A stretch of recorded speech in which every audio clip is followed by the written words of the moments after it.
Boa noite a todos, a todas. É uma satisfação muito grande estar aqui com vocês. Melhor se fosse presencial, mas eu sei que tem pessoas aí de várias partes do Brasil, então essa também é uma forma que a gente pode se comunicar, né? E compartilhar nossos conhecimentos, as nossas ideias, né? E que a luta seja, então, mais organizada. Eu não sei se vocês estão vendo a tela, acho que sim. A tela está compartilhada?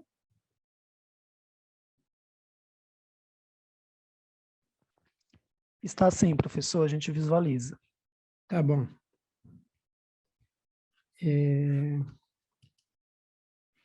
Então, antes de eu entrar diretamente no tema, eu gostaria de fazer umas perguntas para vocês. E uma pergunta que é feita assim a cada década nos países ditos desenvolvidos é o seguinte: quais são as principais inovações da humanidade? Então, nós poderíamos responder, por exemplo, pode ter sido a roda? Certamente é uma das inovações. Pode ter sido o motor? Pode. Pode ter sido o telefone? Hoje, mais do que nunca, é um equipamento muito importante. Pode ter sido a internet? Pode. Pode ter sido a tecnologia do DNA recombinante que produziu os transgênicos? Essa é uma tecnologia muito poderosa, porque ela tem a propriedade de reprogramar a vida dos seres vivos, inclusive dos humanos. Então, não deixa de ser um fato importante. Mas nenhuma dessas aí é indispensável para a gente sobreviver. A gente vive sem a roda, sem o motor, sem o telefone, sem a internet e tantas outras inovações. A principal inovação que coevoluiu com a humanidade e que nós não podemos viver sem ela chama-se domesticação de plantas, ou seja, a semente de uma maneira geral. Nós coevoluímos com essas plantas ao longo do tempo, né? A ponto de que nós nos alimentamos, enfim, com feijão, com arroz, com milho, né? Com os animais, carne de animais, e o nosso sistema imunológico ele não reage, não cria anticorpos contra feijão, contra arroz, e assim por diante. Ou seja, essa talvez tenha sido a principal inovação da humanidade, que foi a domesticação de plantas e animais, que geraram os alimentos com os quais nós convivemos até hoje, né? Atualmente, ou na atualidade, a gente não sobrevive sem eles, e talvez nem eles sobrevivem sem nós. E a tecnologia do DNA recombinante, o que tem a ver com isso, né? Esse desenho ilustra aqui que hoje a civilização humana adquiriu competências e conhecimentos muito profundos de manusear o DNA, né? De alterar o código genético da vida. Os transgênicos foi o primeiro produto dessa grande tecnologia, né? Mas agora já surgem variedades modernas que estão sendo lançadas no mercado com tecnologias muito mais refinadas, que não chamamos mais de transgênicos, mas, assim, de plantas editadas, de animais editados. Se vocês acompanharam o noticiário neste ano, já teve até um ser humano que recebeu um coração de porco que foi editado geneticamente. Faleceu. Outros 2 receberam um rim e pulmão e também faleceram. Mas a tecnologia continua sendo utilizada, né, refinada e cada vez deixando menos rastros.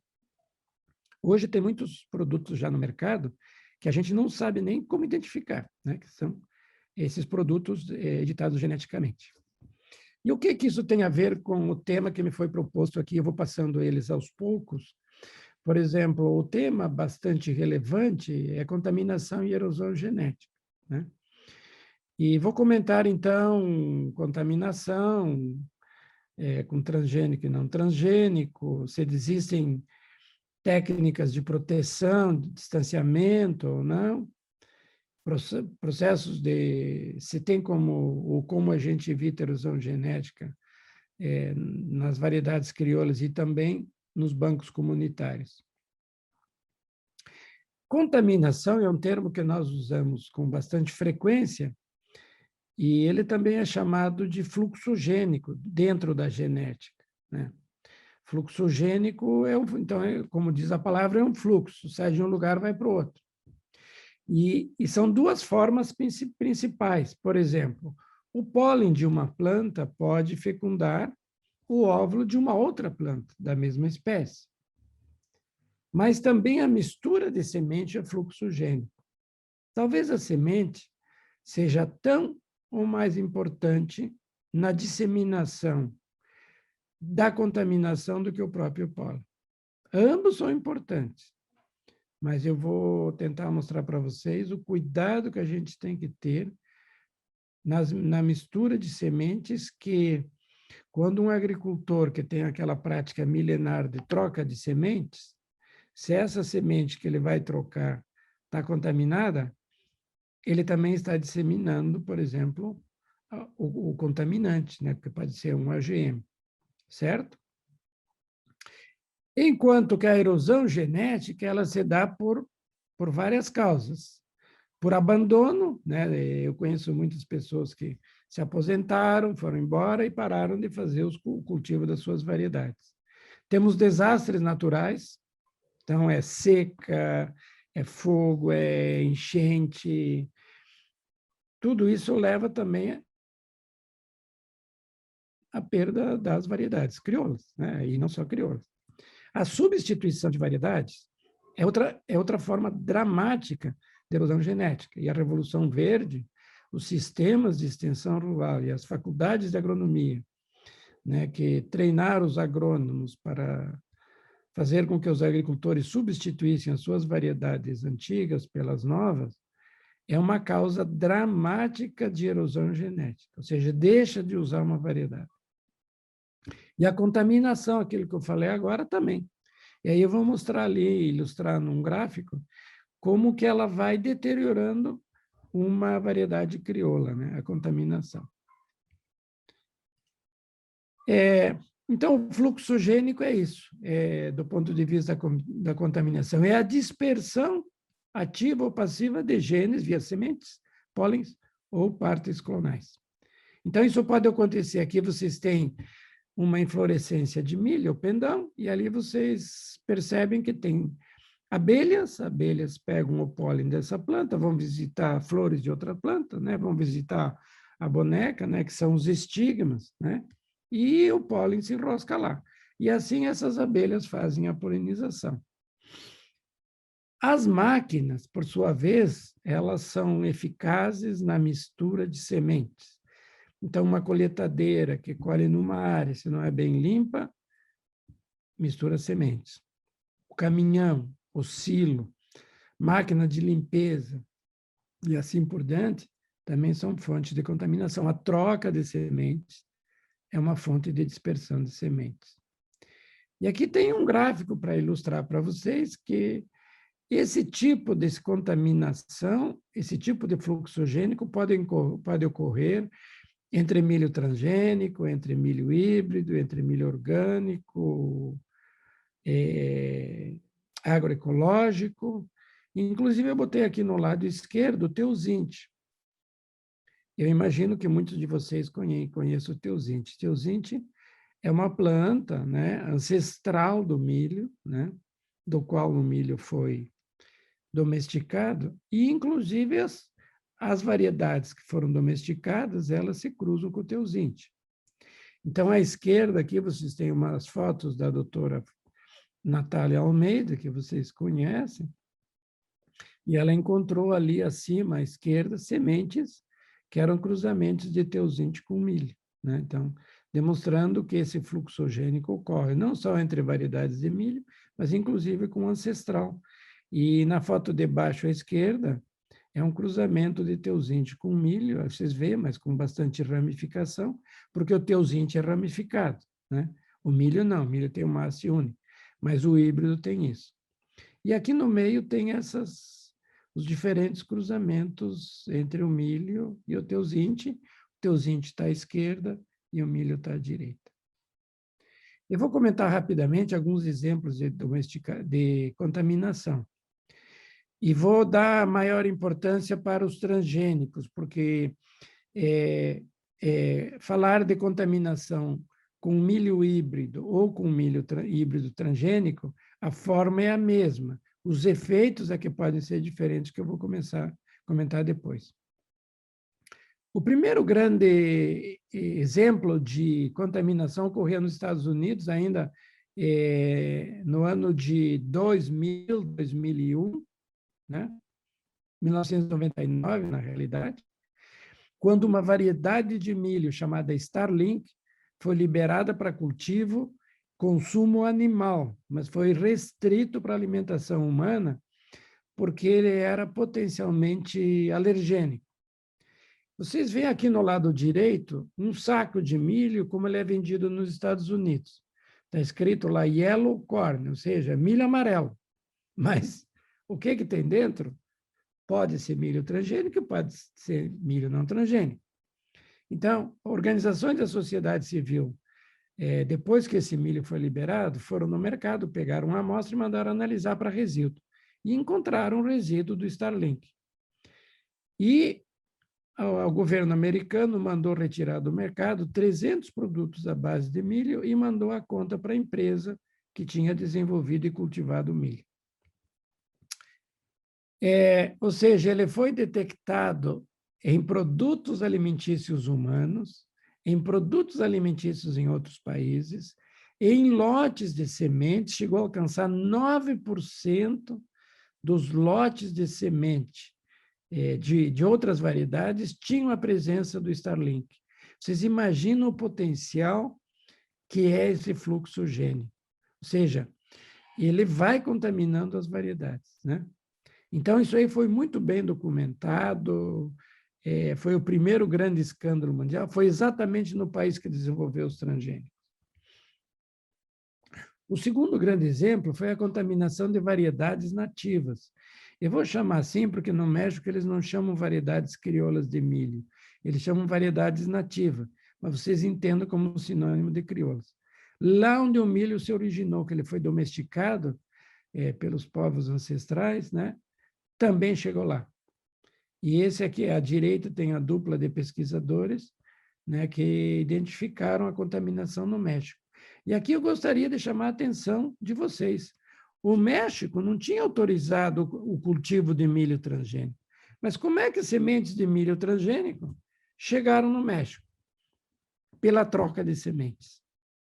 Então, a troca de sementes é um comportamento cultural dos povos, no sentido de compartilhar sementes. É um comportamento civilizatório desde que existe as sementes domesticadas. Então, vocês notem que, deliberado ou não, essa troca de semente levou o Starlink e outras variedades para o México. E isso também ocorreu em outros momentos da história. Do ponto de vista, agora, olhando mais né, para os agricultores, um outro problema foi na Espanha, né? Então, a Espanha foi um dos primeiros países que liberou milho transgênico na Europa. Agora não cultiva mais, mas na época cultivava. E vocês notem aqui no gráfico da direita, vocês têm essas barras verticais com cores verde, amarelo e roxo, isso significa as regiões que plantavam milho na Espanha. Então, o verde era a Catalônia, o amarelo, o Aragão, e depois o resto da Espanha. Mas, particularmente, Aragão e a Catalônia eram as províncias que mais cultivavam milho transgênico lá nos anos 98 até 2007. Pois bem, o que ocorreu? Contaminação, né? Então, havia grande produção de milho, transgênico e não transgênico, e o milho transgênico, o milho, por exemplo, orgânico na Europa, era vendido pelo dobro do preço. Houve a contaminação e os agricultores perderam a oportunidade de continuar produzindo milho orgânico, porque havia a produção de milho transgênico aos arredores que contaminava o milho deles. Então, eles perderam a atividade econômica. E aqui vocês têm um protesto que foi feito na época, há uns 15 anos atrás, para chamar a atenção do governo, mas não resolveu nada, não teve jeito. Então, a contaminação, ela causa também esses efeitos. No Brasil não foi diferente. O milho transgênico foi liberado em 2008, em 2009, a Folha de São Paulo, que é um jornal aqui do Brasil, já divulgava na capa da edição de 10 de maio, né? Ou seja, comemorou 13 anos a semana passada, o mês passado, perdão. E aí está o seu Ademir Ferronato na frente da sua lavoura contaminado. Foi feito o teste na lavoura dele. Ou seja, e agora eu vou pular aqui 20 anos, né, e mostrar um trabalho que foi feito por gente da sociedade civil, como Gabriel Fernandes, que vocês imaginam que conhecem, e também para os pesquisadores da Embrapa, lá da Embrapa Ecossistemas Costeiros, lá de Aracaju. Então, vocês têm aqui esses pontos, são pontos de coleta de milho, que foram feitos em 2 safras, e esse milho essas amostras de milho foram analisadas. E vocês notem que essas barrinhas em laranja é o percentual de amostras que estão contaminadas por transgênicos, por um ou mais. Eu dei a referência do artigo, não vou descer muito a detalhes, né? Então, a amostra 1 significa que era uma safra, 2018, 2019. Amostra 2, safra 2020, 2021. Vocês notem que 2 anos depois, a contaminação saltou de 28% para 41%. Ou seja, quase a metade das amostras coletadas lá na Bahia e lá no Norte e Nordeste já estão contaminados com AGM. E aqui também tem a questão de se troca semente, ou seja, quando diz assim, desculpe que está em inglês, que eu não tive tempo de traduzir, mas, ou seja, troca semente com gente de fora da comunidade, troca semente com gente de dentro. Então, vocês agora comecem a analisar o impacto, né, que a transgenia está trazendo no comportamento histórico, né, dos agricultores, né, que trocam semente, guardam e trocam, principalmente os guardiões de sementes. Vocês imaginam? Eles estão entrando num beco sem saída agora, né, porque não sabem o que eles têm lá no seu banco de sementes. E isso não está restrito só a nós, isso ocorre em todo o mundo. Eu gostaria que vocês olhassem para aquele mapa lá de cima, isso é mapa de um estado nos Estados Unidos que cultiva muita canola transgênica. Então, cada bolinha vermelha significa que é uma canola nativa que foi contaminada por o transgene de resistência ao glifosato. A azul, ao glufosinato de amônio. E o amarelo, que é resistente aos dois.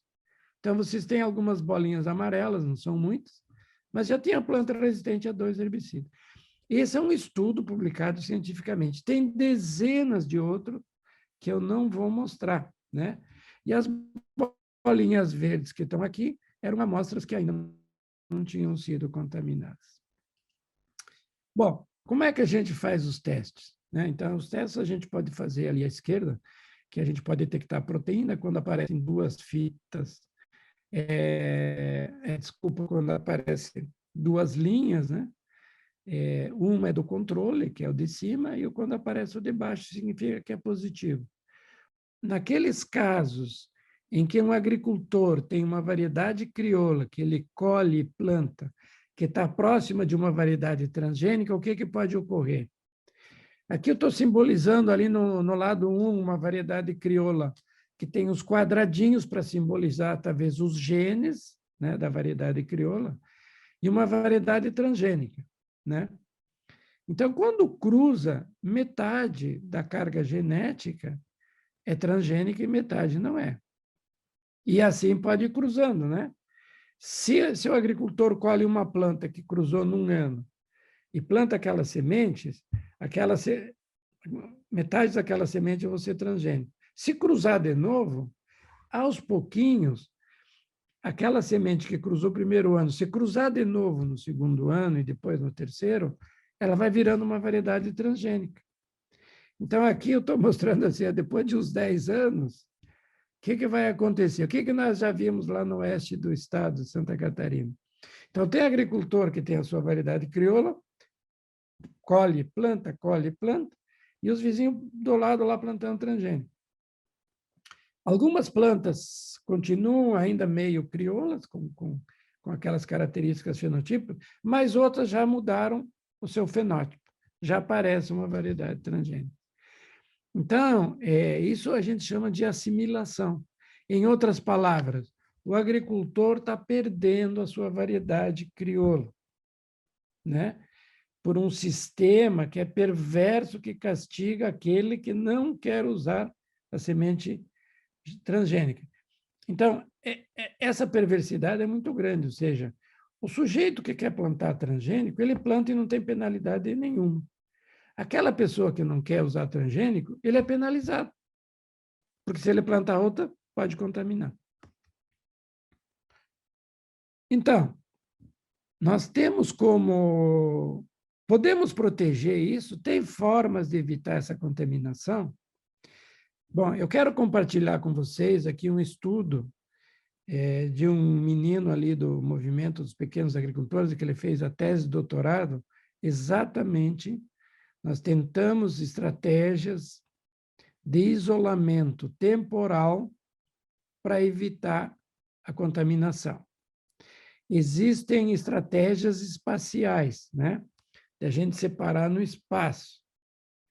Elas são pouco efetivas, elas podem retardar a contaminação, né? Mas precisam estar muito afastadas, precisam estar mais de 10 quilômetros no caso do milho, né? O que se torna inviável para os pequenos agricultores. Mas nós testamos isolamento temporal, ou seja, semeando variedades crioulas após a época da recomendação. E também vou mostrar para vocês a quantos metros o milho pode ser contaminado. Esse gráfico é um gráfico que a gente tem que tomar. Eu vou comentar um pouquinho sobre ele, desculpa que está em inglês, mas na esquerda, aqueles numerozinhos ali é taxa de fecundação cruzada, de polinização. Então, vai de quase 0 até 100%. Na direita, vocês vão encontrar a distância, 1, 10, 100, 1000, 10.000. É escala logarítmica, certo? Então, porque senão o gráfico ficaria muito grande. Mas vocês notem que tem alguns pontos próximos de 10.000 quilômetros. Ou seja, nós temos registros históricos de contaminação de variedades de milho a 9 quilômetros. Claro que a maior parte da frequência de cruzamentos é até 100 metros, né? Mas passa de 100 metros com bastante frequência. Então, nós não temos distância segura a menos de 10 quilômetros. O que o Brasil obriga? Para um produtor de semente milho híbrido, o governo exige que seja 400 metros. Certo? Então, para um sujeito vender semente de milho híbrido, esse local de produção de semente tem que estar a 400 metros de qualquer outro cultivo de milho. E ainda pode ter 1% de impureza. Impureza aqui, entenda-se, sementes de outras variedades. Então, veja que mesmo a 400 metros de distância, o governo permite que tenha 1% de cruzamento. E vai ter, né? Mas, com milho transgênico, eles baixaram para 100, né?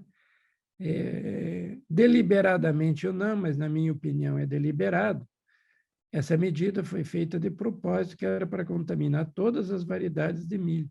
Porque, de sã consciência, lá na CTN-Bio, nenhum daqueles cientistas ignorava que a fecundação cruzada entre plantas de milho vai a mais de 100 metros.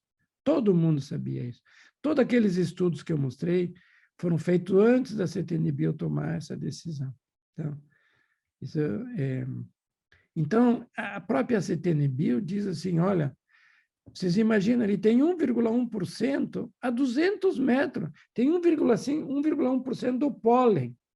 Uma planta de milho produz 20 milhões de grãos de pólen. Vocês façam as contas. 1,1% de 20 milhões vai a 200 metros. 0,5% vai a 500 metros. Façam as contas de quantos milhares de pólen se afastam no local da lavoura. Então, como eu mencionei, nós fizemos um estudo com a turma, com o Anderson Munarini, do MPA, para ver qual é o custo da gente se livrar da contaminação genética. Então, o Munarini publicou 2 artigos, aqui tem as variedades crioulas que ele usou, usamos 4, e no primeiro estudo, nós estudamos retardar, ou melhor dizendo, olhar a densidade, né? Ver se a densidade resolvia o problema. E nós vimos que aumentando a densidade, o diâmetro diminuía, né? Diminuía. E quando a gente atrasava a semeadura, o diâmetro também diminuía. O que significa isso quando o diâmetro diminui? As plantas se acamam mais facilmente. Vocês olham aqui nesse painel, no C e no D, vocês notem plantio em setembro, plantio em novembro, plantio em janeiro. Por que nós botamos setembro? Setembro é o nosso controle, é a época ideal onde planta os transgênicos no oeste de Santa Catarina. Nós atrasamos, colocamos em novembro. Vocês notam que já aumentou muito a planta das acamadas, em janeiro também. E aqui a diferença entre o C e o D são 2 anos de teste. 2016, 2017, 2017, 2018. Quando nós medimos plantas quebradas, foi parecido. Aumentou muito quando a gente atrasa. Então, por que nós atrasamos a semeadura? Para ter um isolamento no tempo, né? Porque daí vai ter menos transgênico para se contaminar. Então, podíamos ter quase que a garantia que não ia cruzar, mas o rendimento era muito baixo. Vocês notam o que aconteceu aqui com o rendimento, né? Aqui eu botei uma linha vermelha, que é o rendimento de setembro, né? Sim, mais de 5 ou 6 toneladas ali. E quando planta em novembro ou em janeiro, que é o D e o F, já diminui. Então, penalidade. Se o agricultor quiser evitar a contaminação, vai produzir menos. Então, é outra penalidade perversa, né? Nós medimos também a qualidade da semente, porque a qualidade da semente é importante, porque o agricultor que colhe a semente e planta, ela tem que ter taxa de germinação alta. E também tem que ser sadia. Esse gráfico mostra a incidência de patógeno quando a gente atrasava a semeadura. Olhem ali, quando a gente plantava em janeiro, o percentual de incidência de patógeno nas sementes. Então, o agricultor, como é que ele ia fazer? Ia plantar sementes doentes? Com patógenos?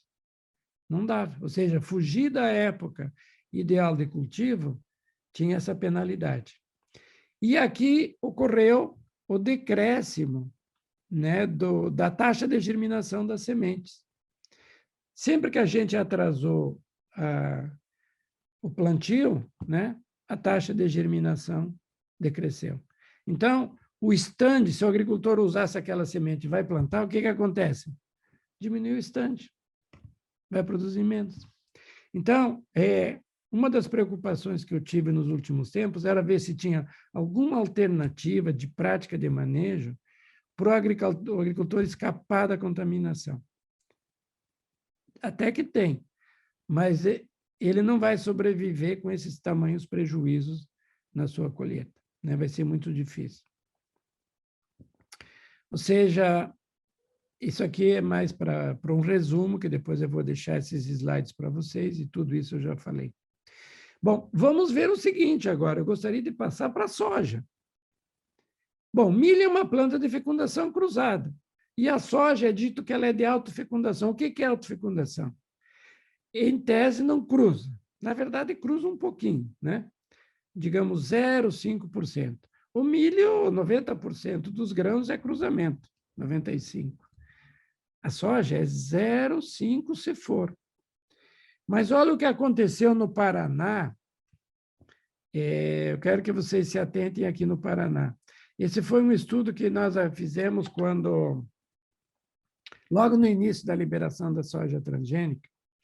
Liberação não, porque 2002 era clandestina, né?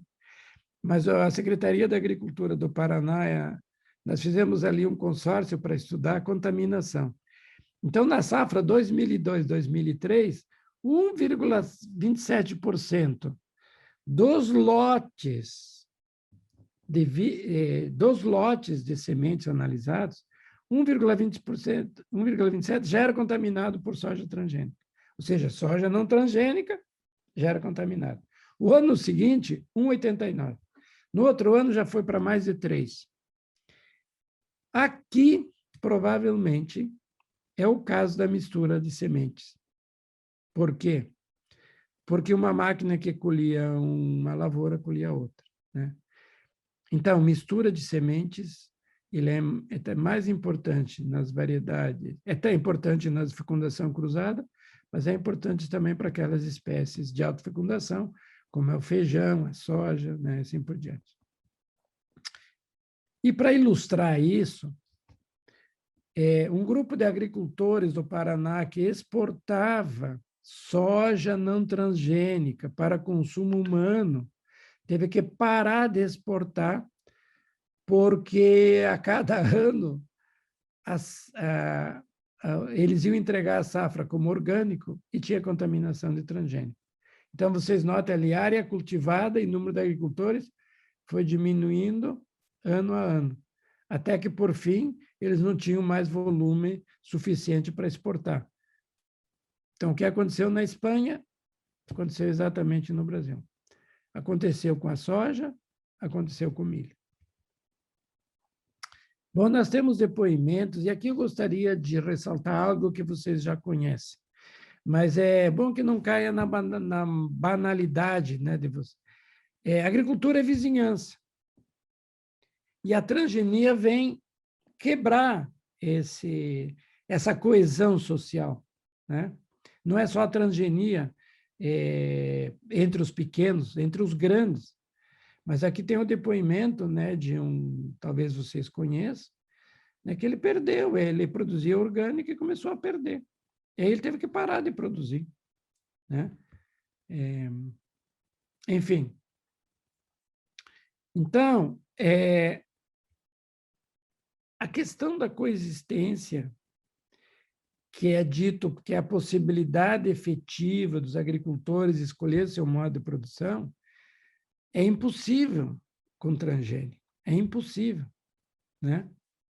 Estou falando aqui uma definição da Europa, é que na Europa eles admitem 1% de contaminação. Então, por isso que é possível. Mas, a rigor, coexistência é virtualmente impossível sem contaminação. Então, e essa questão da coesão social, ela tem sido muito mais agravada com o uso de agrotóxicos, né, que são aplicados e que tem uma deriva muito grande, como é o 2,4-D e o dicamba, que está atingindo vizinhos a quilômetros de distância. Então, agora não é só o OGM, agora é também um agrotóxico que aplica no OGM. Professor, Então, pois não. 5 minutinhos, se o senhor puder ir. Tá bom. Eu já vou concluir aqui. Então, um dos pontos que vocês levantaram é como evitar que os bancos sejam lugares de erosão genética. A semente é um órgão vivo. Se vocês abrirem ali o embriãozinho, vocês vão ver uma plantinha, né? No feijão fica isso muito nítido. É uma plantinha viva. Então, a única maneira de a gente não perder amostras nos bancos é diminuir a taxa de respiração. Isso se faz com baixar a temperatura e umidade relativa do ar. Como é muito difícil fazer isso nos bancos comunitários, a alternativa seria fazer a regeneração. Alguém usou uma semente do banco que planta, devolve no ano seguinte. E essa talvez seja a melhor forma de evitar a erosão, a regeneração. Então, alguém que use semente do banco, planta e devolve. Aqui embaixo eu coloquei as condições ideais de fazer conservação, mas é impossível para a sociedade civil. E, por fim, eu só vou gastar mais 2, 3 minutos para falar dos efeitos que eu considero os mais relevantes. Eu coloquei vários aqui, mas eu vou deixar a apresentação para depois compartilhar com os que têm interesse. Eu só vou fazer as seguintes considerações. Como a pergunta que eu fiz no início sobre as principais inovações da humanidade e que a domesticação de plantas e de animais é considerada talvez uma das principais inovações da humanidade, mas para fazer inovação precisa de diversidade genética. Para um agricultor fazer seleção, ele precisa de diversidade genética. Mas ele está perdendo essa oportunidade, ou seja, essa contribuição histórica dos agricultores está sendo perversamente eliminada porque o material dele pode ir se contaminando ao longo do tempo, né?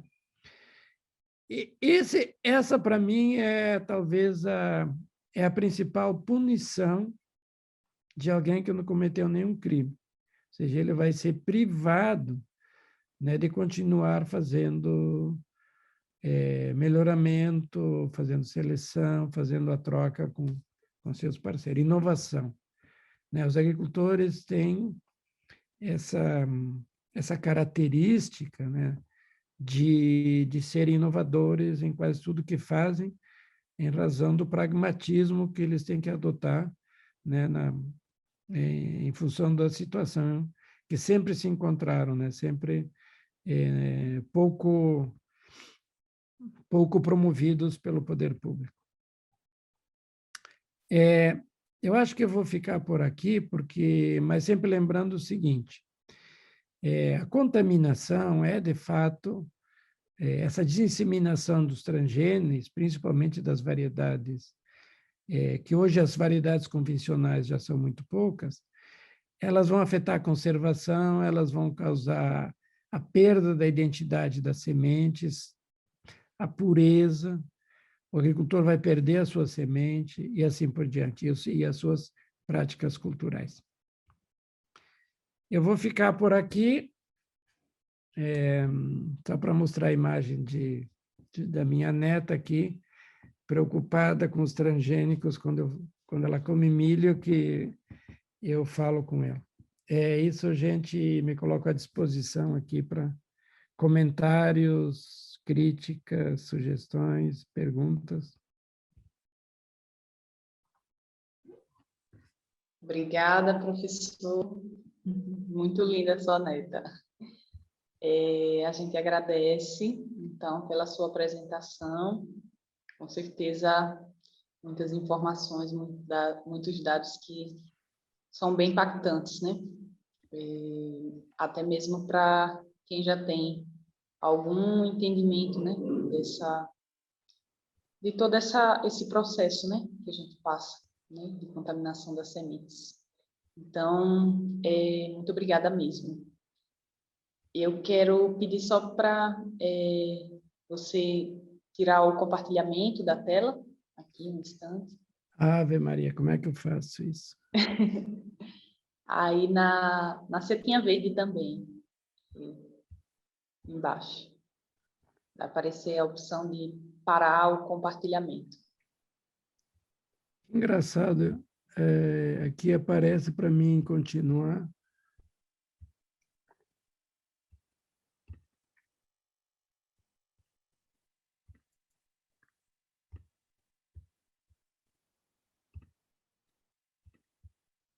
Aí. Deu? Não? Ainda está projetando ainda.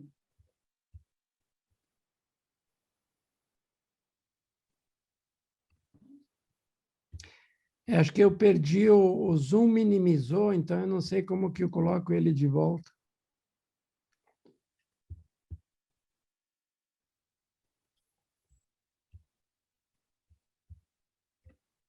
Aqui. Aparece aí um stop, professor.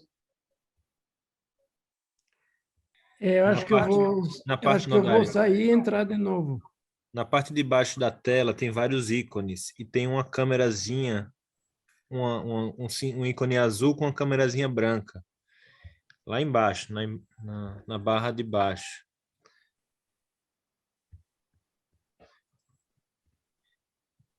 Deu? Isso, perfeito. Aprendi mais uma hoje. Obrigada. Gente, então antes da gente continuar, né, o nosso outro assessor aqui, professor, eu queria passar aqui para os informes da CPP, chamar Felipe aqui, beleza? Oi, gente. Boa noite. Todos me escutam bem? Sim? Sim, sim. Pronto. Companheirada, boa noite a todos e a todas. Mais uma aula do nosso curso. Eu fiquei com a tarefa de fazer um informe rápido aqui da CPP, de alguns informes sobre a questão do curso, certo? Na aula passada, a gente abriu inscrições para a aula seguinte, né, para a aula da próxima semana, que é a aula de culminância, né, dessa ciranda, certo? E a gente abriu inscrições para que os cursistas pudessem apresentar a sua proposta, né? Então a gente teve alguns inscritos e a gente queria aqui informar quais foram as experiências selecionadas, certo? Para apresentar a sua experiência na próxima semana, tá certo? Então, foram 5 experiências selecionadas. Nós tentamos usar alguns critérios de representatividade, né? Como a gente já tinha colocado na aula anterior.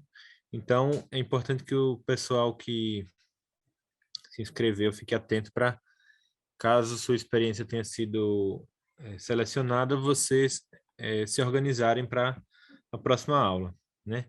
Para apresentarem a sua experiência na próxima aula. Então, o primeiro foi o João Batista Silva Cruz, do estado do Ceará. O segundo foi o Mauro Cassou, do estado de Santa Catarina. O João Batista, do estado do Ceará, com a experiência Rede de Intercâmbio de Sementes. O Mauro, do Santa Catarina, com a experiência Instituto Anima, no sítio Cura da Natureza. Duas experiências do Paraná aqui, Ana Andréa Jantara, com experiência com trabalho com sementes crioulas e a valorização de uma realimentação saudável. E o André Emílio Jantara, também do Paraná, com monitoramento de sementes crioulas de milho, em relação à questão das contaminações por transgenia. E, por fim, a Milene Avelar Martins, do Maranhão com experiência de agrofloresta, certo? Então, essas foram as 5 experiências selecionadas para apresentarem na próxima aula, certo? Então, a ideia é que a gente siga essa ordem de apresentação na semana que vem, certo? São 10 minutos para cada um apresentar a sua experiência. Vai ser uma apresentação um pouco mais rápida, porque a gente entendeu que era importante a gente ter várias experiências apresentadas. A gente pede que o pessoal que vai preparar a aula, né, possa preparar ela para apresentar da forma que achar mais adequado, né? Se quiser fazer slides, como os professores costumam fazer, também podem ficar à vontade. Só pedimos que evitem os vídeos, certo? Vídeos, músicas, porque o Zoom ele tem uma dificuldade de rodar, né? Por conta da estabilidade da internet em vários locais, né? De várias pessoas que estão fazendo o curso. Então, a gente pede que evite usar o Zoom, o vídeo, né? Para apresentar suas experiências. Mas, se vocês quiserem preparar a apresentação de slides, mostrar fotos, por favor, fiquem à vontade. A gente quer conhecer bem a experiência de vocês. A gente pede também que vocês possam entrar antes no dia da aula para fazer as testagens, né? Dos microfones, das apresentações. A sala fica aberta a partir das 18h30, então se já puderem entrar a partir desse horário, é importante para a gente organizar bem nossa aula. E por fim, a gente pede que vocês mandem para a CPP, né?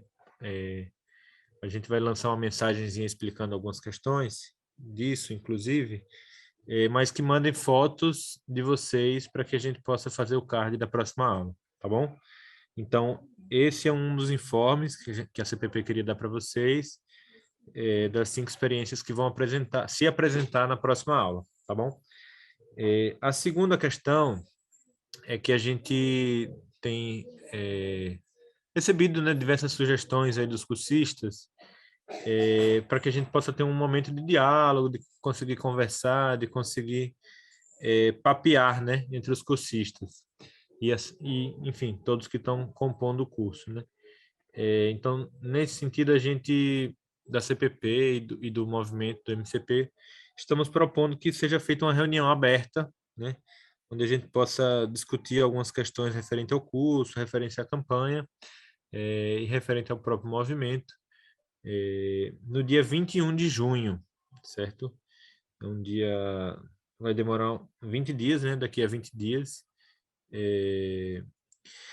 E aí a gente queria já deixar que as pessoas pudessem organizar suas agendas, né? Para que pudessem estar nessa reunião. Então, vai ser um momento da gente poder conversar um pouco mais e pensar como que a gente pode construir ações, né? A partir do curso, construir ações para frente, a partir também da campanha que nós temos construída aí, das Sementes da Vida, e das ações que têm sido construídas por todos vocês nos territórios, certo? Então, esse é o segundo informe. E, por fim, o terceiro informe, que é sobre o trabalho de conclusão do curso, né? No começo da aula, alguém no chat pediu que explicasse novamente essa questão do trabalho de conclusão do curso. Nós temos um documento de orientações que foi enviado, né, logo no começo do curso sobre a questão do TCC.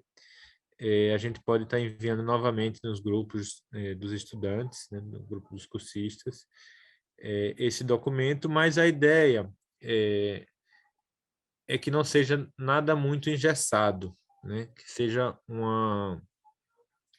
algo mais simples, e é um dos pré-requisitos que a gente tem para o certificado, né, para que a gente possa receber o certificado do curso, né, tanto a participação nas aulas, em 70% das aulas, como também esse TCC, né? E esse TCC, no documento, a gente coloca que ele pode ser de 2 formas, né?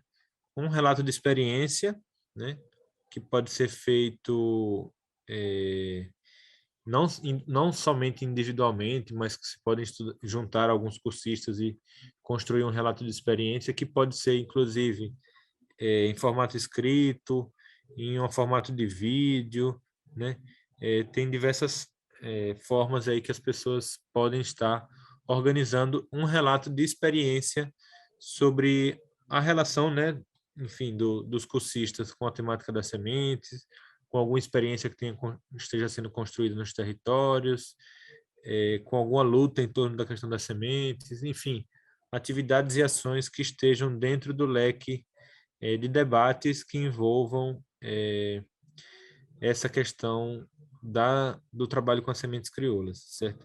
Então, a opção 1 seria esse relato de experiência, podendo ser feito de mais diversas formas, certo? E aí, no documento de orientações, a gente traz algumas questões mais específicas, né, de quanto tempo é o máximo do vídeo, né, quantas páginas no máximo também esse trabalho pode ter, no mínimo, esse trabalho escrito, enfim. E a segunda opção é uma produção artístico-cultural, né, que pode ser feita também pelos cursistas, de forma também bastante aberta, né, para que os cursistas possam trazer algum elemento cultural, né, artístico-cultural do ponto de vista das sementes crioulas, né? Então, fotografias, exposições fotográficas, desenhos, poemas, crônicas, contos, composições musicais, enfim, uma série de possibilidades que também está nesse documento que pode ser elaborado pelos cursistas. E essa elaboração pode ser tanto individualmente, quanto também juntar algum grupo de cursistas para estar fazendo esse TCC. Certo? Então, a gente, mais para frente, né, vai também estar dando mais alguns informes em relação a para onde enviar, como enviar, as datas e tudo mais, mas vamos, a princípio, agora, estar reenviando para vocês aí o documento de orientações sobre a construção do TCC, e caso tenha algumas dúvidas, a gente pode ir tirando, né, ao longo das próximas aulas. Não sei se esse informe ajudou aí o companheiro ou companheira que solicitou esse esclarecimento, mas é um pouco disso. E aí, qualquer dúvida que tiver, pode também conversar conosco da CPP, tá bom? Abraço, gente. Bom restinho de aula. E vamos à luta em defesa das sementes crioulas. Vamos à luta. Obrigada, Felipe.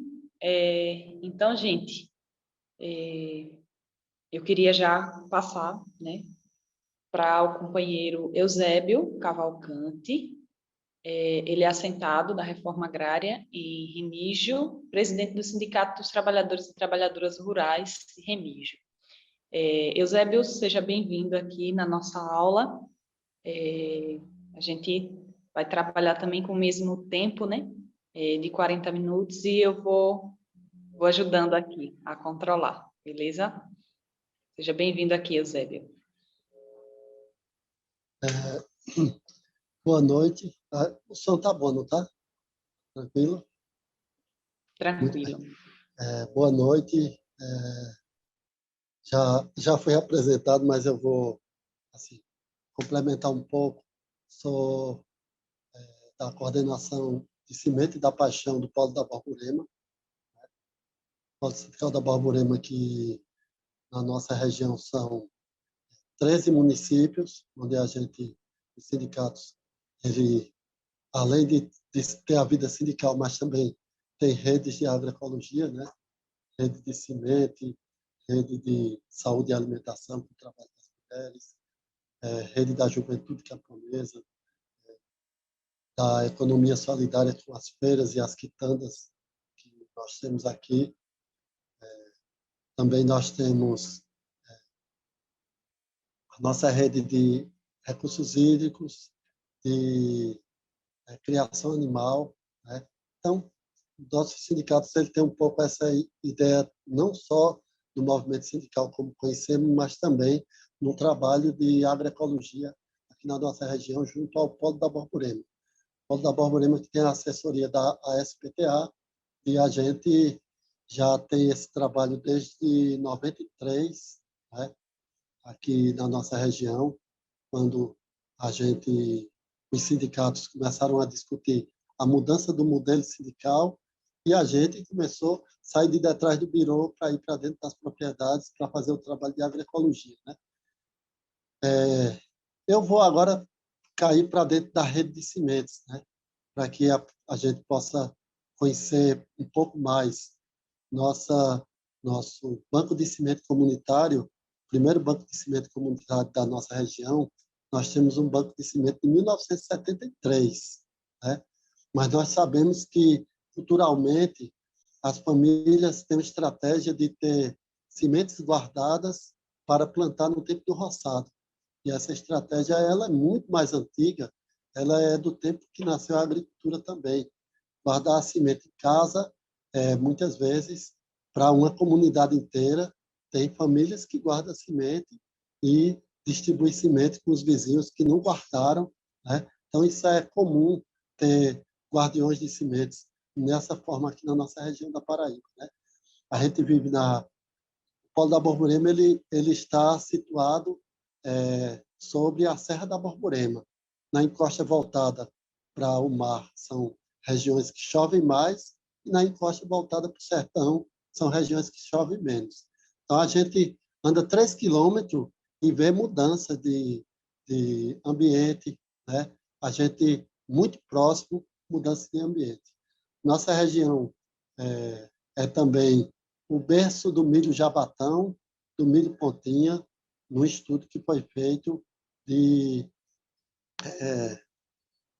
pela Universidade do Paraguai e a USP, né? Fizeram um estudo de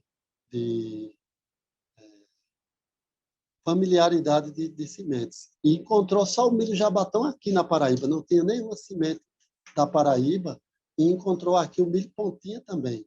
São duas variedades que têm origem aqui e são variedades que as famílias vêm sendo guardiãs de muito tempo, né?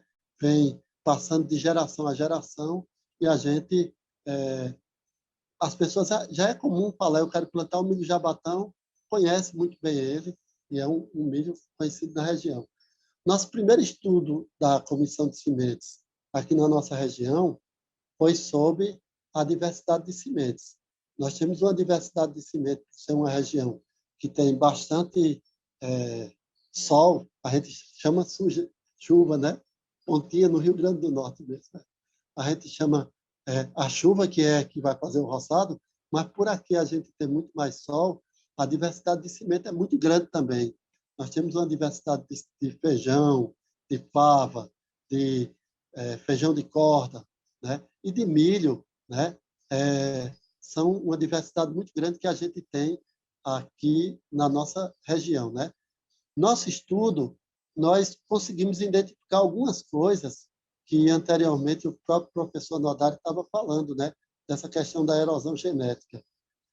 Em 76, o feijão carioca chegou na nossa região pela assistência técnica oficial, que começou a experimentar esse feijão que não tinha por aqui. O feijão carioca hoje todo mundo tem, mas antes não tinha.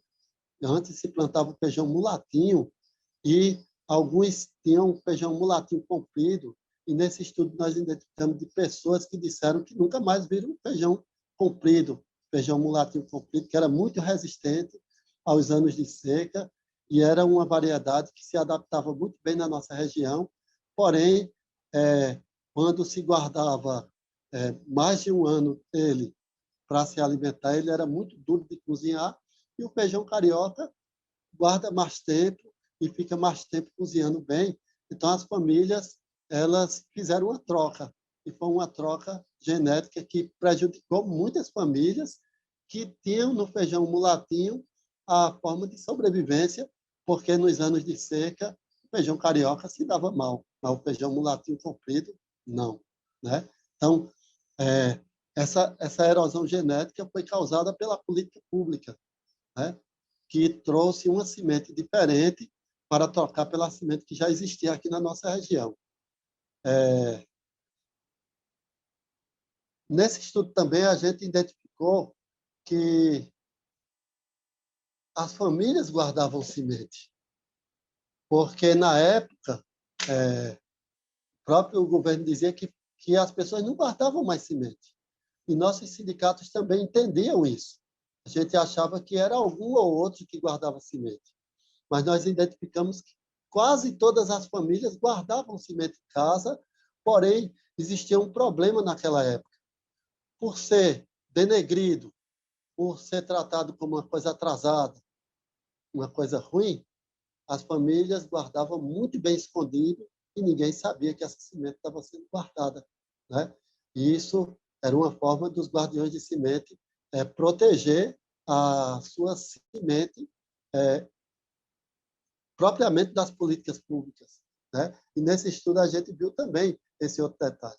Então, os bancos de sementes passaram a fazer uma diversidade também, um banco de semente comunitário. O banco de semente comunitário, que ele tinha praticamente o feijão carioca, ele passou a ter também feijão mulatinho, passou a ter também a fava, passou a ter também o coentro, passou a ter também outras sementes que em casa se guarda mais, mas os bancos comunitários guardavam aquilo que a maioria da comunidade plantava, né? E passamos a ter uma preocupação grande com o milho, que na época o híbrido, ele tinha algumas famílias que irrigavam, que plantavam milho híbrido, o 1051, né? E a gente passou a ter a preocupação por saber que o vento espalha o pólen e a gente, os guardiões de semente, passaram já a se preocupar com esse milho híbrido na época. Então, nós tivemos essa fase e a gente teve uma nova fase.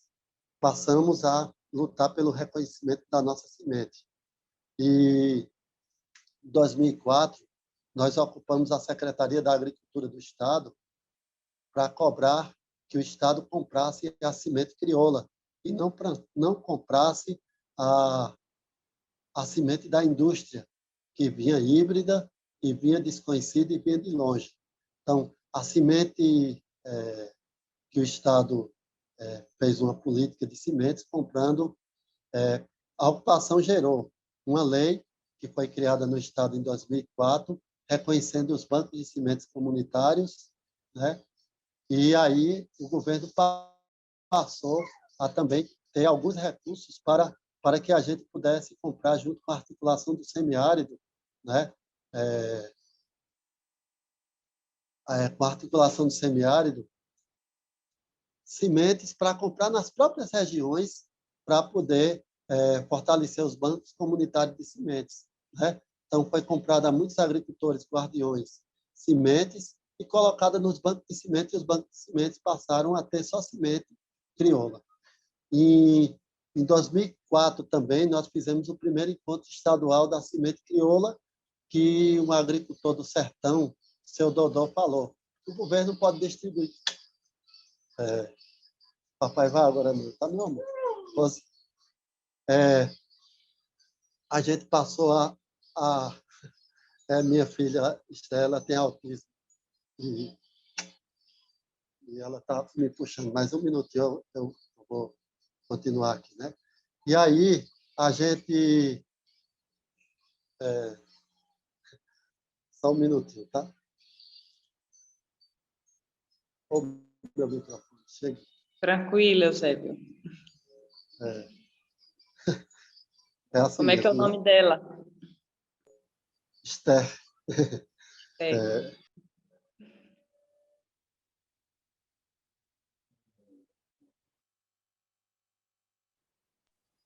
Pronto. Agora eu vou continuar. Roselita, ela já chamou a Estherzinha para lá. Bem, eu parei na nossa, em 2004, quando a gente fez o encontro estadual de sementes crioula, e seu Dodô, um agricultor do sertão de Teixeira, né, região do Pajeú também, ligado a Pernambuco, os poetas populares, seu Dodô disse: olha, o governo pode me oferecer de carrada a semente que ele traz das indústrias, mas eu tenho paixão pela minha semente. E a partir daquele dia, aqui na Paraíba não se chamou mais semente crioula, mas semente da paixão. A nossa semente crioula sempre é tratada como semente da paixão, e passamos a fazer uma campanha em defesa da semente da paixão, e os nossos bancos de sementes comunitários passou a ser banco de semente comunitário de semente da paixão, não é? Porque nós entendemos muito bem a paixão que o agricultor e a agricultora têm pela semente que ele guarda em casa e que ele conhece ela e que sabe muito bem que ela vai se adaptar bem a seu local e que sabe muito bem que ela vai poder superar as dificuldades pela resiliência que a semente crioula tem, né?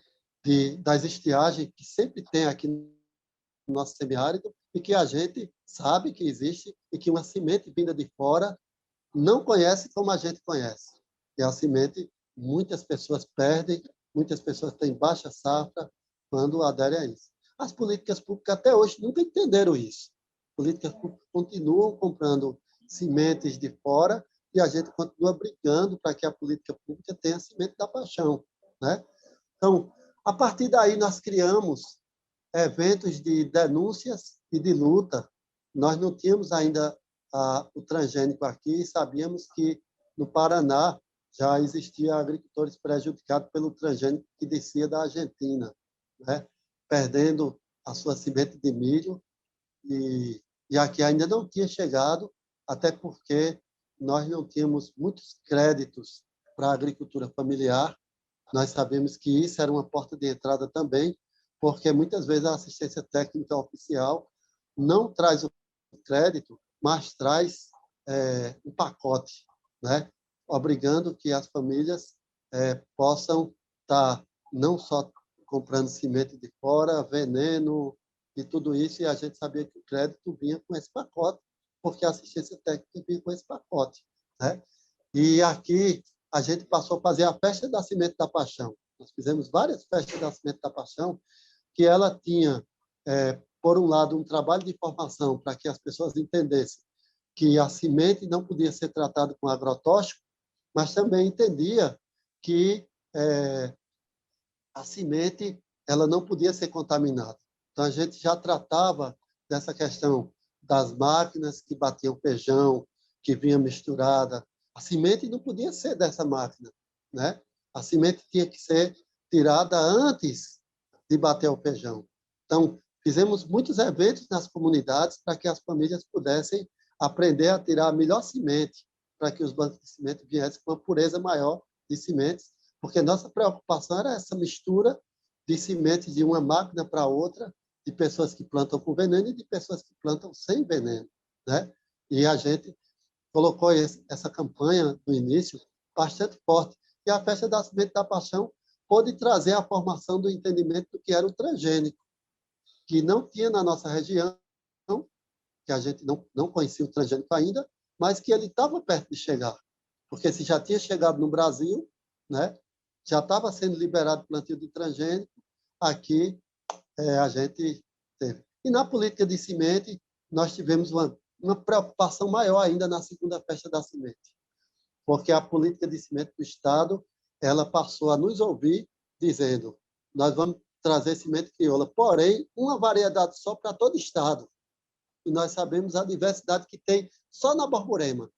Imagina no sertão, imagina no Cariri, imagina no litoral. Então, a gente criticou esse modelo de política pública, mas abrimos diálogo para que pudesse ter outras variedades na política pública também, coisa que até hoje, em 2022, o Estado ainda não entendeu isso e continua com uma variedade só, né? E aí, também tivemos a segunda preocupação na Festa da Semente.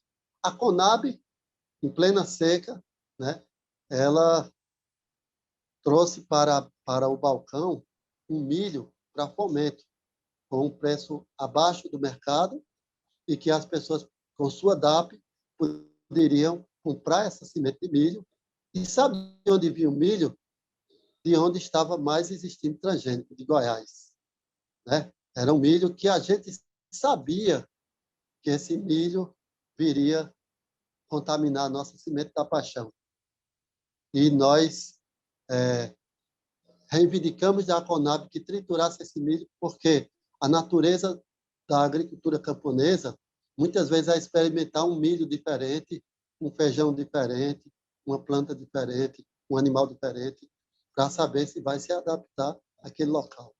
Nós, numa comunidade que tem 20 famílias no banco de semente e a comunidade tem 80 famílias, nós temos uma preocupação muito grande de que um milho desse pudesse ir para a terra, né? E aí a gente já tinha as feiras agroecológicas, e nas feiras a gente já tinha fubá, muito mais a moda antiga, que a gente não tinha máquinas para fazer o fubá. Algumas famílias já traziam o fubá do seu milho para vender, e a gente sabia que era livre de transgênico, né? Porém, com a Conab, nós já não tínhamos mais essa certeza. E aconteceu de que, numa compra de milho que nós fizemos, e fizemos o teste de fitinha, nós encontramos comunidades que estavam protegidas do transgênico, porque todos os milhos testados estavam dando livre de transgênico. Mas uma comunidade, no ano, que um agricultor só tinha 100 sacas de milho, pontinha, que é uma variedade local nossa, e que, infelizmente, quando a gente testou, estava contaminado. Há mais de 20 anos, aquele agricultor guardava essa semente todo ano e plantava, e algumas vezes a gente já comprou do milho dele, testando o livre de transgênico. Nesse ano, testou contaminado.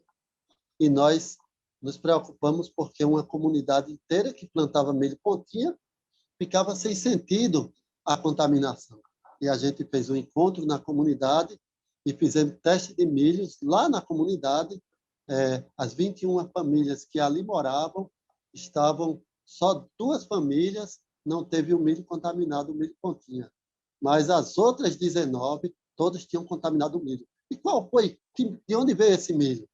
Esse milho, um agricultor faltava completar um pedacinho do seu roçado e comprou numa bodega numa cidade vizinha, num lugar de vendas de milho, né?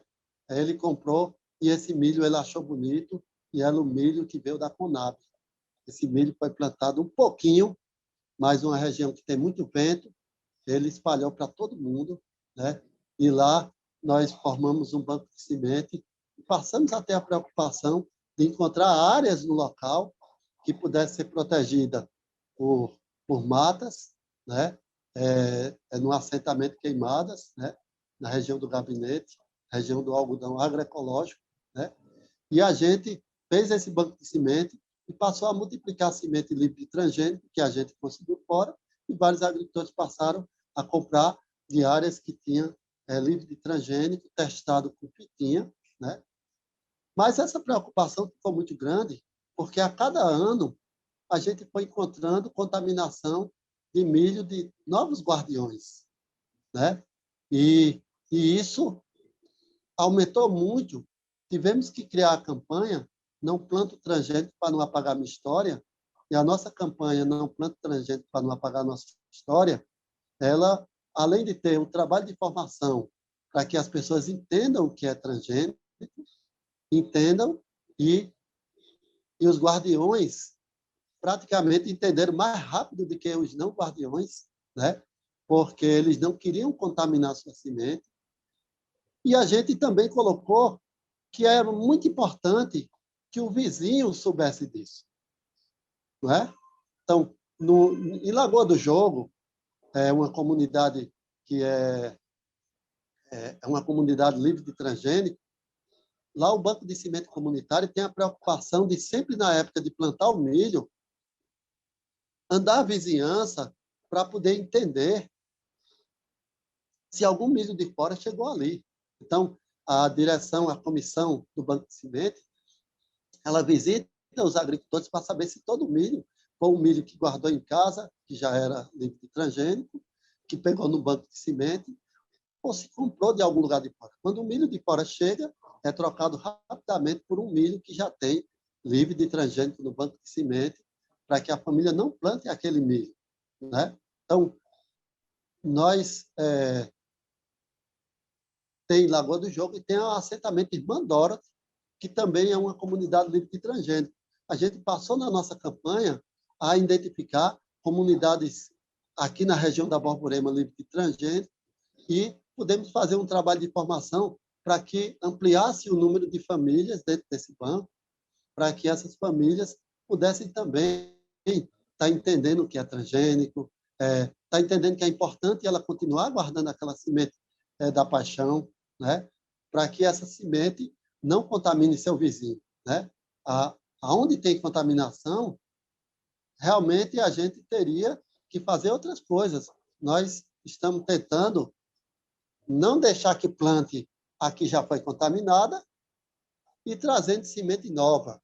Então, as famílias próprias, elas compram semente novas aonde tem líquido de transgênico e a gente pode apoiar com uma quantidade menor, que a gente não tem condição de ter isso.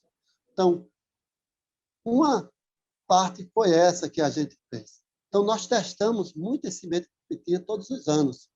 Esse ano, a universidade recebeu um laboratório e a gente está com uma parceria com o professor para fazer uma testagem muito maior do que as pitinhas são caras, né?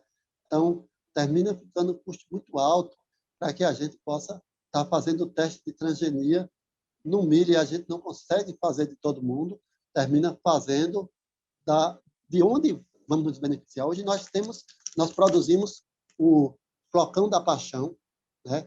É milho livre de transgênico.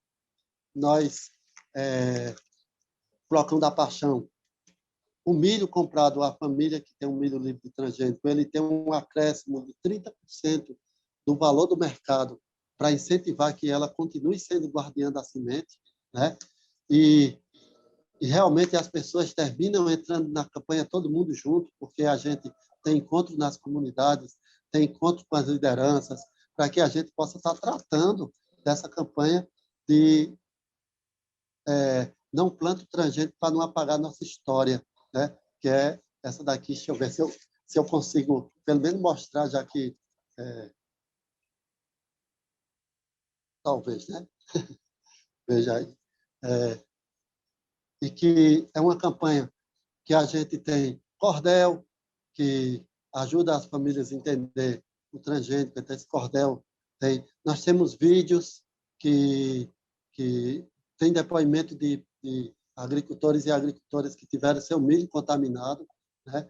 Quando a gente faz o teste de fitinha, aquele milho que dá livre de transgênico, a família recebe um certificado de guardião da semente da paixão, e aquele que o milho contaminou-se, nós temos uma carta denúncia que a gente também, a família assina e a gente envia para as autoridades denunciando que o milho da paixão foi contaminado, né?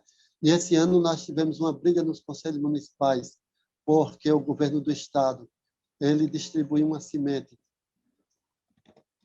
ao léu no ano político, sem passar pelo conselho, sem discutir com a sociedade, e distribuiu semente de milho em todos os municípios da Paraíba, onde a gente testou das 6 variedades que chegaram nessa política de semente de milho, 4 deu positivo de contaminação de transgênico. São milhos que vieram apelidados de variedades, porém foram contaminados de um campo antes de ser distribuído com as famílias aqui na Paraíba. Então, esse ano nós temos uma preocupação muito grande de contaminação aumentar aqui na nossa região da Borborema e no nosso estado da Paraíba também. Felizmente, esse milho chegou tão tarde que mais de 90% dos roçados já tinham sido plantados. E a gente sabe que muitos desse milho podem ser guardados para ser plantado no outro ano, e a gente intensificou nossa campanha, né? Que não plante esse milho, porque esse milho do estado é contaminado, e a gente participou da reunião do território, que o secretário da Agricultura Familiar do estado esteve presente, e a gente fez uma denúncia muito forte contra essa política de semente, que para a gente diz que é nefasta, que é mortal, né? Uma política de semente que não ajuda as famílias, mas mata a semente da paixão. E essa denúncia nós fizemos com uma carta para o governador do estado, onde a gente vai continuar fazendo as nossas denúncias, os nossos protestos, para que a política de semente seja realmente feita de uma forma correta com o semente da paixão, e não com a semente transgênica das políticas públicas, que ela é o que está acontecendo, né? Em troca de votos, ninguém sabe quanto rola de milhões numa política de semente dessa para as empresas e para as campanhas eleitorais, né? Então, essa é a grande denúncia que a gente fez aqui ao território, né? Eu não sei se... porque eu terminei fazendo um resumo, é muita coisa que nós temos aqui, mas, por exemplo, recentemente, nós fizemos uma festa de troca de sementes, e nossas trocas de sementes, as sementes que estavam lá para trocar, todas tinham sido testadas por fitinha para que não entrasse uma semente transgênica na nossa feira de semente, né? Nossas feiras agroecológicas têm sementes que estão testadas livre de transgênico, porque a gente também faz o teste, não entra uma semente nossa nas nossas quitandas e nas nossas feiras agroecológicas, se não for testada antes, né? Nós temos o Banco Mãe de Semente, que foi uma política de território que a gente conseguiu ainda no governo Lula, naquela época, e terminou que o Estado, no fim, praticamente abandonou a obra, e a gente mesmo, o Polo da Borborema, com a SPTA, e a gente conseguiu fazer com que a obra concluísse, e a gente lá hoje está funcionando um banco-mãe de semente, onde a gente testa a semente da família que deu livre de transgênico, nós levamos 2 garrafas de semente de milho, desse milho livre de transgênico, guarda no banco, porque se for contaminada a semente da família, ela não perde aquela origem, né? Ela volta para a família multiplicar sua semente e ter sua semente de volta. Nós temos lá no banco também, hoje, uma fábrica de fubá da paixão. Lá nós estamos produzindo flocão, nós estamos produzindo fubá, né? E nós estamos produzindo o xerém de milho, todos os milhos que são as variedades locais. Nós temos lá milho jabatão, milho pontinha, nós temos outras variedades de milhos locais nossos, e nós temos também todas testadas livre de transgênico, né? Então, a preocupação nossa é muito grande. Nós estamos abrindo uma parceria hoje com outras organizações, além do Polo da Borborema, né? Recentemente foi também beneficiado milhos que o Movimento Sem Terra produziu, né? Livre de transgênico. Nós testamos antes de botar nas nossas máquinas, né? Esses milhos são livres de transgênico, e a gente está produzindo fubá, que ele já está sendo vendido na nossa região, mas também sendo vendido em outros estados, né? Porque a gente criou a Copa Borborema, uma cooperativa, para que a gente pudesse levar nossas variedades para mais longe, né? Para a gente poder ter essa vitória, né? Nós sabemos que é muito difícil, porque nós lutamos com essas empresas que são muito grandes, que elas compram leis, que elas compram os governantes, mas nós temos, do outro lado, os guardiões que podem dizer não a plantar essa semente que vem do Estado, e a gente pode fazer com que o Estado compre a semente da paixão para que ela, sim, seja uma verdadeira política de semente. É a nossa grande luta da nossa rede de semente, tanto do Polo da Borborema, como também da articulação do semiárido, que a gente tem aqui na região. Quantos minutos eu tenho? Então, eu já ia falar com você mesmo, para ir finalizando, se você puder. Tá bom? Pronto, eu vou finalizar com uma música de minha autoria, que casa com esse mesmo tema, né? Deixa eu ver, se eu ficar aqui.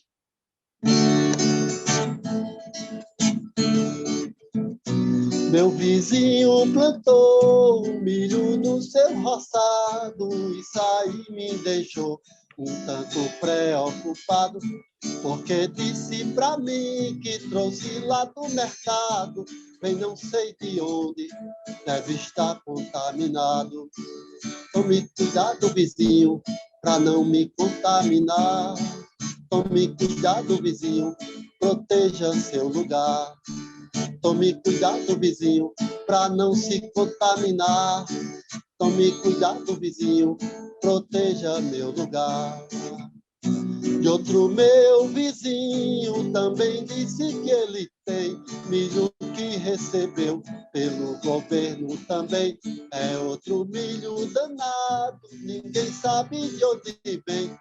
Estou todo cercado, preocupado também.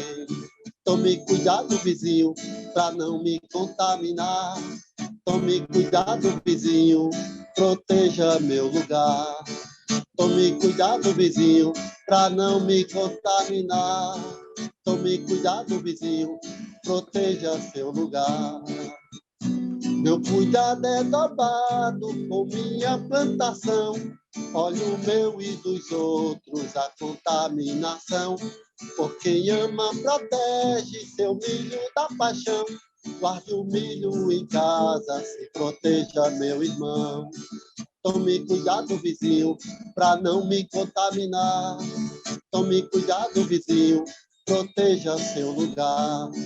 Tome cuidado, vizinho, para não me contaminar. Tome cuidado, vizinho, proteja meu lugar. Guarde a semente da paixão. Muito obrigado. Eita, coisa boa. Depois compartilha aí com a gente também essa letra de música, tá bom? Ok, tá certo. Obrigada, viu, Eusébio? É muito bom ouvir, né? Dessa experiência dos guardiães e guardiãs das sementes da paixão, né? A sua fala, com certeza, nos inspira muito e nos anima para a luta, né? Obrigada mesmo. Gente, a gente tem aqui uma série de questões, né? Nosso tempo está meio apertadinho, porque parece que quando começa a nossa aula, o tempo passa mais rápido, né? É voando. Mas a gente tem uns minutinhos aqui, né? Para a gente conversar um pouco em torno dessas questões que surgiram, né? O povo interagiu bastante aqui. E aí, eu vou ler aqui as questões, beleza? E a gente, em seguida, repassa para o Eusébio e também para o professor Rubens irem dando as suas contribuições também, né? Então, vou começar aqui pelas perguntas direcionadas para o professor Nodari. Gerlúcia Santos, ela pergunta: professor, diante de todo esse contexto, como podemos fazer para que não corramos tanto risco nessas trocas de sementes? Natália pergunta: mas com o teste é possível detectar desde o primeiro ano? Jocélia: o que fazer diante de tamanha transgenia? Pedro Balencifer pergunta: professor Nodari, você pode falar como anda a questão da cobrança de royalties por patente do milho transgênico junto a agricultores no Brasil ou em outros países? Essa prática ainda continua ou essas cobranças diminuíram por parte das empresas? Tem duas perguntas de Érica Oliveira. Quais são as alternativas para plantar em isolamento, viáveis para os pequenos agricultores, a fim de evitar a contaminação? Na caatinga, que os agricultores cultivam na época de chuva, adiar a data de plantio não seria inviável? E aí tem mais uma questão aqui do Edmundo Cinedino. Ele pergunta: pela sua fala, professor, é praticamente impossível fugir da transgenia? Você falou da robustez do teste das fitas, né? Aqui no RN é feito o teste da fita e depois enviada para fazer em laboratório, gerando um grande custo, ou seja, o Estado não compra o milho só com teste de fita. E, por último, tem aqui uma questão de alguém que não está identificado lá no chat, mas perguntou, no sertão, as chuvas são irregulares, então os agricultores já têm prejuízos se retardam o plantio. Vão ser ainda mais penalizados ou não? Então, essas foram as questões direcionadas ao professor Nodari. E aí, tem algumas questões agora aqui para Eusébio. Eusébio, vocês tiveram problema de perda de sementes nos bancos, como mofo ou gorgulho? Como vocês estão conseguindo evitar isso? Raimundo, essa foi a pergunta de Maria, né? Raimundo pergunta, barreira física com mata não ajuda a evitar a contaminação da lavoura? Edson, experimentador do sertão, pergunta aqui, já tem alguma lei sobre sementes crioulas em algum município do Brasil? Se tem, como conseguir uma cópia para poder criar uma lei municipal? Criar uma lei lá em Poço Verde, né, Edson? Jamil pergunta, qual a chance de contaminação por abelhas quando tem uma distância de 1 quilômetro da lavoura transgênica? Eu acho que essa aqui até já foi respondida no chat, né? É a pergunta de Jamil. Fátima também pergunta, professor, e o que fazer quando nós sabemos que nem todos os companheiros nossos não plantam semente crioula? E, por fim, tem uma questão aqui da Isabelle, né? Ela diz, Eusébio, a experiência de vocês é maravilhosa. Quanta força e união, parabéns. Estou trabalhando como técnica para o governo do Amazonas e tentando puxar tudo para o viés agroecológico, mas infelizmente aqui realmente poucas famílias ainda têm algumas plantas como milho guardadas. E o feijão, o gergelim, por exemplo, são mais comuns. E acabam comprando o milho do comércio mesmo. Você acha possível fazer uma transição onde já predomina o milho transgênico? Já aconteceu isso por aí? Como vocês fazem para testar as variedades que chegam? Então, é isso. E tem uma pergunta do Jamil que é para os dois, tanto para Eusébio quanto para Nodari. Qual a chance de contaminação por abelhas quando tem uma distância de... na verdade, eu já li essa pergunta, desculpa. Mas é isso, enfim, né? Qual a chance de contaminação por abelhas quando tem uma distância de 1 quilômetro da lavoura transgênica?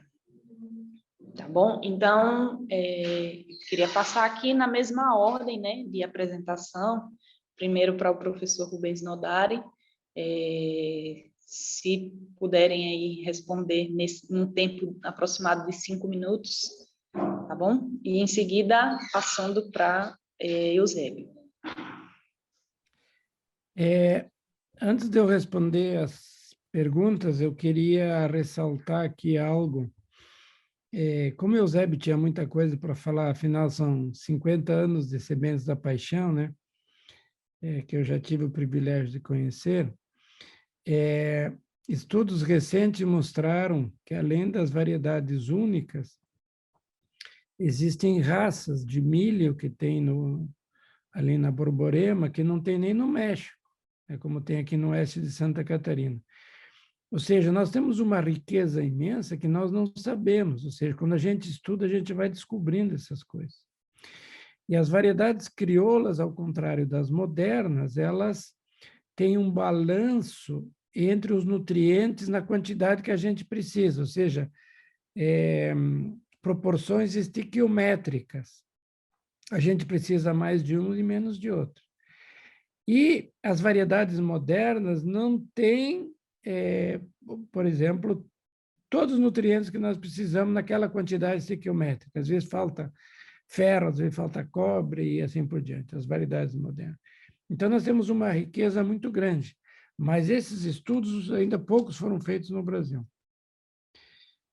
Agora, respondendo às perguntas, vamos falar aqui dos testes, teve várias perguntas. É verdade, o teste é muito caro, embora seja robusto. Mas a sociedade, os governantes, os gestores públicos, eles foram, digamos, convencidos pelaquela turma, né, mais que está ligado à biologia molecular, aos transgênicos, de que o teste da fita não era adequado. E isso é uma mentira deslavada, porque, como eu mencionei na minha palestra, todas as vezes que o teste deu positivo no campo, também deu positivo no laboratório, e vice-versa. Quando deu negativo no campo, deu negativo no laboratório. Como resolver isso, eu não sei. Teve uma época aqui que a Conab aceitava um teste, eu dava, nosso laboratório dava um certificado, mas naquela época a Conab comprava semente. Eu não sei no estado da Paraíba se uma gestão com alguém, né? Saiu um artigo publicado agora, eu mostrei ali os resultados, e ele mostra que é possível, que é igual, ou seja, é um artigo científico. Eu acho que quando tem um fato novo assim, podia ser utilizado para negociar com o Estado que a fita já era suficiente, né? Também dizer que o teste é muito eficiente, no primeiro ano de cruzamento já pega, ou seja, se tiver 1% de cruzamento, a fita já pega. Na verdade, a fita pega até com 0,5%. Mas, de certeza, se tiver 1% de contaminação, o teste da fita identifica, ele é muito robusto. Com relação a isolamento, olha, então, nós aqui no Sul, nós temos umas regiões bem definidas, de frio, de calor, né? Então, a gente fez o estudo para atrasar, mas no sentido de aplicar só aqui no sul do Brasil, porque a gente sabe que no resto do país as estações não se conta assim de frio e calor. Se chove, se não chove, por exemplo, numa grande parte do Brasil. Então, ali não tem jeito de fazer o isolamento no tempo, senão, se não plantar quando tiver água, não vai colher. Então, neste caso, a única solução que restaria é o isolamento no espaço, distância. Então, distâncias de 700, 800 metros, elas poderiam, não vou dizer evitar totalmente, mas se tiver contaminação vai ser mínima. Então, porque nós temos tanto o vento quanto as abelhas que fazem esse serviço. E aí, falando das abelhas, então, eu já respondi no chat, a Apis mellifera, ela vai a 2, 3 quilômetros facilmente. As abelhas sem ferrão, não, elas vão muito, muito mais próximo. Uma outra pergunta que foi feita, da cobrança de royalties. Hoje, o royalty está no preço da semente. Como 80%, por exemplo, no caso do milho, acho que 80%, no caso da soja, 90% das sementes são transgênicas, quem compra a semente já paga o royalty, né? Não é que nem no passado que o preço não estava na semente, né? Então, agora está na semente. Então, estando na semente, acho que parou a cobrança dos outros lá, de que não... E, por fim, foi feita aí a pergunta se era impossível fugir da contaminação. Eu lembro que teve uma época que a gente tentou negociar com o governo, para o governo estabelecer áreas livres de transgênicos, que talvez pudesse ser um movimento que a gente podia voltar a fazer, porque eu acho que a Paraíba inteira devia ser uma área livre de transgênico, pela riqueza das variedades crioulas. A gente fala muito no milho, mas também tem, que nem o Eusébio falou, tem de outras espécies, dezenas de espécies. Então, nós temos locais de alta diversidade genética que deviam ser preservados, e nessas regiões não deviam ser cultivados. E aí a Fátima e outros falaram, bom, mas e como é que vai fazer quando tem gente que não planta? Vai demorar. Mas, por exemplo, a turma lá das Sementes da Paixão, eles começaram 50 anos atrás. Então, se a comunidade tem coesão, há que ser feito um trabalho de convencimento. Existem argumentos que as variedades crioulas são mais saudáveis, são mais nutritivas, dá autonomia para o agricultor, enfim, tem todas as suas vantagens. Então, eventualmente, uma discussão com essas pessoas pode auxiliar no convencimento. Não é fácil, é trabalhoso, mas a comunidade que tem uma boa coesão, uma boa organização, ela pode conseguir isso. Não é fácil, mas eu não tenho outra solução. Plantou transgênico na comunidade, o risco de contaminação é inevitável. Era isso. Muito obrigado. Obrigada, professor. Se você tiver também alguma consideração final já para fazer, a gente pede agora, né? Também. Não, é só dizer que fiquei muito satisfeito. Eu dediquei parte da minha vida aqui com as sementes crioulas, ainda continuo. Eu tenho lá ajudo alguns agricultores a fazer seleção das suas variedades para ficar livre dos transgênicos, mas está cada vez mais difícil. É diferente de um estado que nem a Paraíba, que tu tem centenas de comunidades que adotam a mesma concepção, né? Já estão conscientes, né? Mas em lugares que nem o nosso estado, temos sim experiência, mas são muito menores. Mas muito obrigado pela oportunidade. Nós que agradecemos. Muito obrigada mesmo, e o povo aqui se empolgou, queria mais aula, viu? Então, eu queria já também passar agora para Eusébio, para responder as questões e também fazer as suas considerações finais, Eusébio. Primeiro, agradecer também a Nodari, né, que ele lembrou a palavra que eu não lembrei, são raças de milho, né? A raça do milho jabatão é única aqui no mundo, né? E milho pontinha são duas raças que são raças que, no estudo, ela identificou como raças locais mesmo, né? Que nasceram aqui. Bem, e tem uma variedade de milho alho também, que eles só identificaram a variedade aqui na Paraíba também, né? Na região Eusébio, posso lhe interromper? Exato. Pode, professor. Elas não nasceram aí, elas foram feitas por vocês aí, pelos agricultores. Colheram, cruzaram, selecionaram, é o papel dos domesticadores. Essas são inovações que não aparecem na imprensa, mas vocês têm que ter orgulho do trabalho que vocês fazem aí na Paraíba. Muito obrigado, professor. Eu vou aqui nas perguntas. Perda de semente com mofo, gorgulho. Bem, a gente teve muitas perdas de sementes com gorgulho, com mofo, e isso, os guardiões, eles passam a fazer uma troca de experiência com outros guardiões. Por que acontece isso? A gente tem uma preocupação de quando for guardar a semente está devidamente catada, selecionada e sequinha. Se ela está desse jeito, ela está meio caminho andado para não dar mofo nem dar gorgulho. Então, meio caminho andado.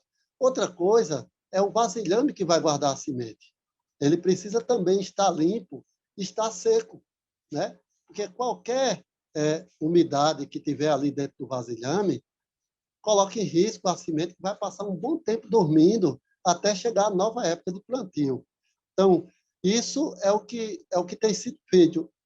Nós temos problemas com alguns tipos de bombona. Essa semana, no encontro de sementes que a gente teve aqui, nós tivemos uma região que a umidade do ar é mais alta.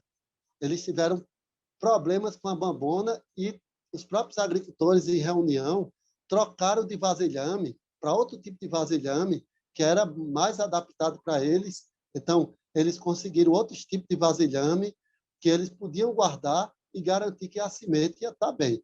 Então, esse é o segredo. A semente está sequinha, né? Se ela está sequinha, você escolheu uma boa semente, e ela está sequinha, seu vasilhame está limpo, está sequinho, você vai colocar ali dentro, não escapou ar, né? Vai ficar sem saída de ar, sem entrada de ar, né? A semente vai adormecer ali, quando você abrir, ela está pronta para ser plantada, né? Porque quando abrir, vai entrar o ar novamente.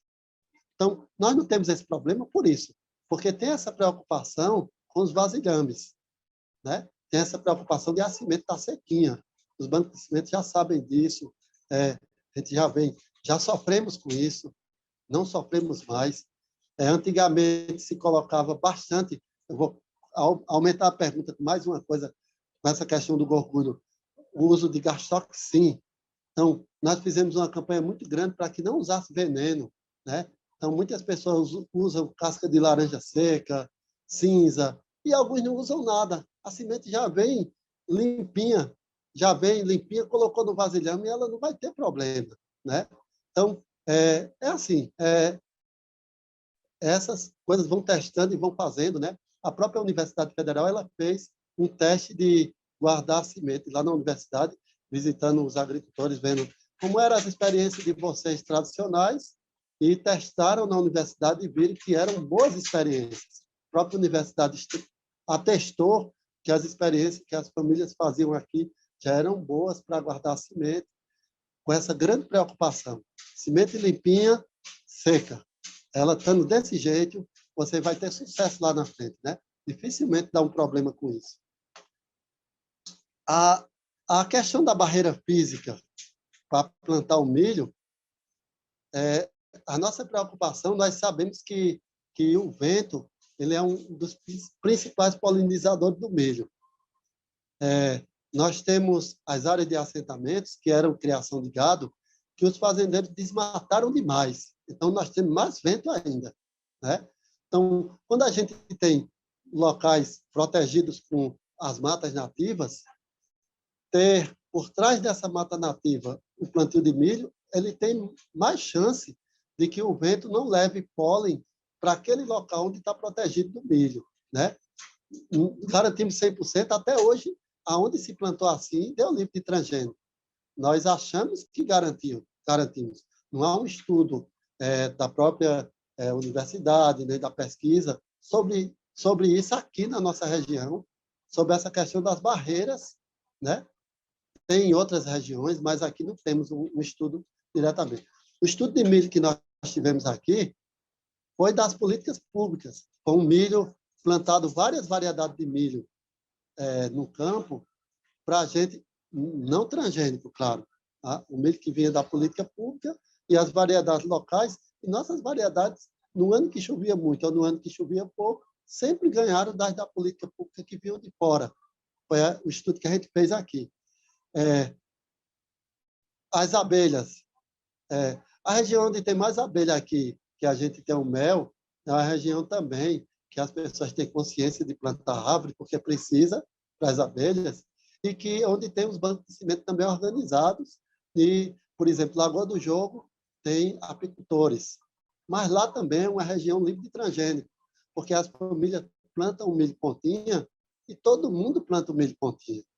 Então, não sei dizer se as abelhas vão influenciar nisso ou não, porque lá não tivemos nenhuma vez esse problema, né? Todo ano que a gente vem levando milho para o Fubá, para outras comunidades, aonde querem comprar milho, a gente leva para a Lagoa do Jogo com mais segurança, porque lá é uma região mais livre, né?